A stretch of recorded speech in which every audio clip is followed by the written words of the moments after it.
10వ తరగతి ఇంటర్మీడియట్ ఉత్తీర్ణత సాధించినటువంటి విద్యార్థులకు మనవంతు ప్రోత్సాహకంగా వాళ్ళ ఉత్తేజ పరచాలన్న ఉద్దేశంతో ఏర్పాటు చేసినటువంటి ఈ కార్యక్రమానికి ముఖ్య అతిథిగా నన్ను ఆహ్వానించినందుకు కామారెడ్డి కమిటీకి ధన్యవాదాలు తెలియజేస్తూ ఈ కార్యక్రమానికి ముందుబడి నడిపిస్తున్నటువంటి జిల్లా అధ్యక్షులు మామిడి సంజీవ్ గారు, వర్కింగ్ ప్రెసిడెంట్ పెద్దల మహేష్ గారు, ఉపాధ్యక్షులు సామన్ గారు, గంగాధర్ గారు, అదేవిధంగా మనకు ఎల్లవేళలా పెద్ద దిక్కుగా ఉంటున్నటువంటి సాయిబాబా గారు, మిగతా సర్పంచులు, వీళ్ళందరికీ పేరు పేరున క్షమాపణ తెలియజేస్తున్నాం.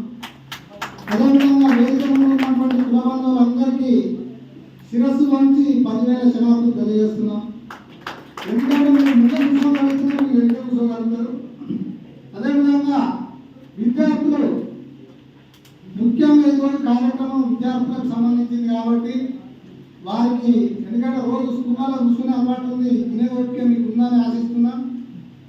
మీకు మన కుటుంబ జాతిని రాబోయే రోజుల్లో అగ్రగామిగా నిలబెట్టే అవకాశం ఉన్నటువంటి మీ అందరికీ శుభాభినందనలు తెలియజేస్తున్నాం. ముఖ్యంగా మనం కుటుంబ జాతిలో పుట్టినాం. మన వృత్తి గొర్రెల కాపర్లు. గొర్రెల కాపర్లు అంటే దాదాపు ఇప్పుడు అందరూ మాట్లాడారు, అందరికి తెలిసిన విషయమే. మన గొర్రెల కాపర్లు వాళ్ళకి అక్షరం ఇంకా రాదు, 1-2 కూడా రాదు. కానీ ఒక 200-300 ఉన్న గొర్రెల మందను గుర్తించి ఒక్కటి కూడా తప్పిపోకుండా కాచుకొచ్చే ఆ యొక్క నైపుణ్యం మన కుటుంబంలో ఉంటుంది. అంటే మన జీన్స్లో లెక్కల్లో మనం పాస్ట్ అని, మన జీన్స్లో తరాలుగా వస్తున్న మన జీన్స్లో ఉంటుంది. అది లెక్కలలో మనం పాస్ట్ చూడంగానే చెప్పగలుగుతాం ఎన్ని గొర్రెలు ఉన్నాయి, అవి ఎన్ని తప్పిపోయినాయి, ఎట్లున్నాయి. అంటే ఆటోమేటిక్గా మనం మ్యాథ్స్లో ఫస్ట్ ఉన్నట్టే మనం తరాలుగా, ఎందుకంటే మనకు కాంపిటీషన్ లేదు, మన బయట పడలేదు. ఇంకొకటి సైన్స్ పరంగా, సైన్స్లో కూడా ఫస్ట్ మనం. ఎందుకంటే ఒక డాక్టర్ దగ్గరికి పోతే ఈ రోజులలో టెస్ట్ చేస్తే తప్ప ఏ రోగం ఉందో చెప్పని రోజులని, కానీ మన గొర్రెల కాపరి దాన్ని ఏమంటే చూసి అది మేస్తలేదా, దానికి ఏ రోగం వచ్చిందని వెంటనే దానికి మందు కనిపెట్టగల సైంటిస్టులు, శాస్త్రవేత్తలు మన కుటుంబం. ఎక్కడి మన జీవితం ఉంటుంది. కాకపోతే మనం చదువు అనేది రాక మనం గొర్రెల కాపర్లకే పరిమితమై మనలోని నైపుణ్యాన్ని బయటకు తీయలేకపోయినాం. ఇప్పుడు సమాజంతో పాటు మనం మారడం, చదువుకుంటున్నాం. ఈరోజు మన అమ్మనాన్నలు ఎంత కష్టపడైనా మనం చదివించడానికి వాళ్ళు ముందుకు వస్తున్నారు. కాబట్టి మనం తప్పకుండా దాన్ని ఒక ఛాలెంజ్గా తీసుకొని మనం అందరికంటే మనకు తరాల నుంచే మనకు ఎక్కువ నాలెడ్జ్ ఉన్నదని మనం చూపెట్టగలగాలి. ఈరోజు ఈ అత్యధిక శాతం ఉత్తీర్ణత సాధించినటువంటి మన కుటుంబ బిడ్డలు రాబోయే రోజుల్లో ఈ రోజును గుర్తించుకొని మీరందరూ ఒక ఉన్నత స్థాయిలో, ఒక చెప్పుకున్న స్థాయిలో ఉండి మరొక మీటింగ్ తప్పకుండా పెట్టాలి. మీరు ఈ రోజును గుర్తించుకొని మమ్మల్ని అభినందించినందుకు మేము ఎంతో కొంత ఉత్సాహంగా ఈరోజు ఒకరు ఐఏఎస్ అయినాం, ఒకరు ఐపీఎస్ అయినాం, ఒకరు ఇంకొక రంగంలో ముందున్నామని. గవర్నమెంట్ ఉద్యోగాలే కాదు మిత్రులారా, ప్రైవేట్ రంగాలలో కూడా మంచి అవకాశాలు ఉన్నాయి. అవన్నీ మనం అందిపుచ్చుకొని ఈ కామారెడ్డి జిల్లా స్థాయిలో ఈరోజు ఏర్పాటు చేసిన మీటింగ్కు ఎప్పుడు సార్థకత ఉంటుందంటే, ఈరోజు మీరు ఉన్నోళ్ళు దాదాపు ఒక 5-6 సంవత్సరాలు 10 సంవత్సరాలు లోపు మీరంతా ఒక ఉన్నత స్థాయిలో ఉండి మమ్మల్ని అందరినీ పిలిచి మీటింగ్ పెట్టినప్పుడు మీరు ఇచ్చిన ఉద్యోగానికి మీటింగ్కు సార్థకత ఉంటుందని భావిస్తున్నాం. ఇకపోతే గొర్రెల వృత్తిలో ఉన్నాం, కానీ రాను మనం కూడా చేంజ్ కావాలి. ఈ ఊళ్ళో పడి తిరుగుడు, కంచెల పడి తిరుగుడు మేము కాకుండా మనం కూడా పాములు పెట్టి మనకే ఉంటుంది ఆ నైపుణ్యత, మనమే అవి కాపాడగలుగుతాం. కాబట్టి పాములు పెట్టి మనం కూడా గొర్రెలు పెంచే స్థితికి మారాలి. ఒకరికి ఇంట్రెస్ట్ ఉండొచ్చు, పిల్లలకు వాళ్ళ నాయన గొర్రెలు రాస్తుంటే ఆయన కూడా గొర్రెల మీద బాగా ఇంట్రెస్ట్ ఉంటుంది, చదవలేకపోతాడు. అలాంటి వాళ్ళని కూడా గుర్తించి ఈ పాములు పెట్టి గొర్రెలు పెంచే విధంగా కూడా మనం వాళ్ళని ఎంకరేజ్ చేయాలి. ఈరోజు సాయిబాబా గారు ఇన్ని రోజులు ఎవరికి తెలియదు కాలేజీ ఉందని, ఈరోజు మీ అందరూ చూడండి ఆయన చెప్పబుద్ధి అయింది. చదివే పిల్లలకు నేను కూడా ఎంతో కొంత సహకరించాలంటే నాకు కాలేజీ ఉందని మీకు తెలవాలి. తప్పకుండా అన్నగారు కూడా కొంతమందికి అవకాశం ఇచ్చి ఆ డబ్బే అన్నింటికి పరిష్కారం కాదు, డబ్బే అన్నింటికి శాశ్వతం కాదు. మీరు చేసిన సేవ మామూలు ఉండదు. చదువుకున్న విద్యార్థికి మీరు సహకరించి వాళ్ళ చదువులో మీరు భాగస్వాములు అవుతారని ఆశిస్తున్నాను. మన వీళ్ళ ఐలన్న గారు ఆనాడు 75 సంవత్సరాల క్రితం తెలంగాణ కోసం కొట్లాడిన తొలి అమరుడు దొడ్డి కొమరయ్య అయితే ఈరోజు తొలిసారిలో అసెంబ్లీలో అడుగుపెట్టిన మన కుటుంబ బిడ్డ వీళ్ళ ఐలన్న గారు తను అనేక కార్యక్రమాలు చేస్తున్నారు. ఇప్పటి వరకు మన కేవైసీ అంతకుముందు కూడా చేసింది కానీ ఓన్లీ ఆలయ పరిసర ప్రాంతాలకే పరిమితమై ఉండే అన్న సేవలు ఈరోజు కేవైసీ వచ్చినాక అన్నగారి సహకారంతో రాష్ట్ర వ్యాప్తంగా కూడా అన్నగారు సహకారాలు తీసుకోవడానికి అన్నగారు సహకరించడానికి సుముఖంగా ఉంది. కాబట్టి రాబోయే రోజుల్లో మన సంజీవ మహేష్ మిగతా వారి సహకారంతో కొంతమంది సెలెక్టెడ్ విద్యార్థులకు తప్పకుండా వీళ్ళ ఫౌండేషన్ ద్వారా అన్నతో మాట్లాడి తప్పకుండా వాళ్ళు చదువుకునేందుకు అన్నగారు ఆర్థిక సహాయం కూడా చేయించే ప్రయత్నం చేస్తున్నాం. ఇకపోతే మనం చాలాసార్లు మన రాజకీయాన్ని ఎన్నబడడం అనేది చాలాసార్లు బాధపడుతుంటాం, మాట్లాడుతుంటాం దాంతో. కానీ మన పెద్దలు సీనియర్ జర్నలిస్టు భాష రాజకీయ సార్తో మాట్లాడినప్పుడు పదే పదే చెప్తుంటాడు, అరే బాబు రాజకీయంగా కాదు, రాజకీయంగా ఎదిగితే మనం నిలదొక్కలేము, రాజ్యాధికారం కాదు రాజ్యాంగ అధికారం కావాలి. మనకు రాజ్యాంగ అధికారం అంటే అన్ని వ్యవస్థల్లో మన వాళ్ళు ఉండాలి. ఒక ఎంఆర్ఓ దగ్గరికి పోతే మండలానికి పోతే ఎంఆర్ఓ మనోడై ఉండాలి. ఒక పోలీస్ స్టేషన్ పోతే ఒక ఎస్ఐ మనోడై ఉండాలి.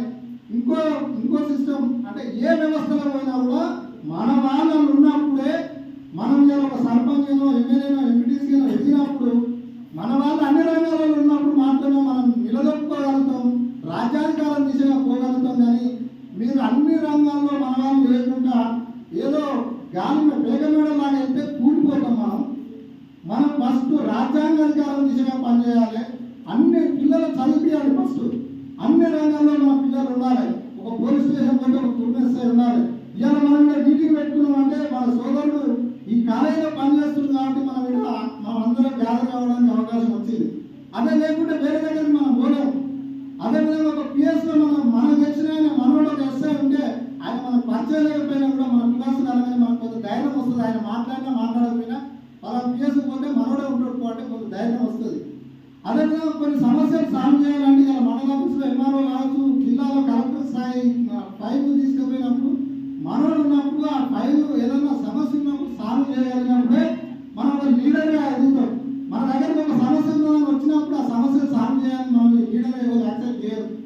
అంటే ఇవన్నిటి కారణం రాజకీయంగా ఎదగాలంటే కూడా అన్ని రంగాల్లో మనం వాడుతున్నప్పుడే సాధ్యమవుతుంది. కాబట్టి మిత్రులారా తప్పకుండా ఎవరికి ఏ స్థాయిలో ఏ రంగంలో ఇంట్రెస్ట్ ఉంటే ఆ రంగంలో రాణించి మీరు అన్ని రంగాల్లో మీరు నిలబడినప్పుడే మేము ఏదైతే అన్ని సంఘాలు బయట మీటింగ్లో చెప్పుకుంటున్నామో రాజ్యాంగాల దిశగా పనిచేయాలని అది సాధ్యమైతే తప్ప ఇవాళ సాయిబాబాను నేను మన సంఘం పనులు ఇట్లా సర్పంచ్ ఎంపీసీగా ఎదిగినప్పుడు మనం అగ్రగామిగా ఎదగడం కష్టమవుతుంది. ఇవాళ ఐలాండ్ ఎమ్మెల్యే ఎదగాలంటే ఓన్లీ కుటుంబ సంఘం అని కాదు, ఆయన స్టార్టింగ్ నుంచి కుటుంబ సంఘం అంటాల్సినప్పటి నుంచే ఆయన గ్రామ స్థాయిలో అన్ని సేవా కార్యక్రమాలు చేసింది. కాబట్టి ఇవాళ ఏ పార్టీ టికెట్ ఇచ్చినా అంటే పార్టీ బలోటితో లేకపోయినా వ్యక్తిగతంగా గెలిచే స్థాయికి ఆయన ఎదిగిండు. అది అందరికీ సాధ్యం కాదు.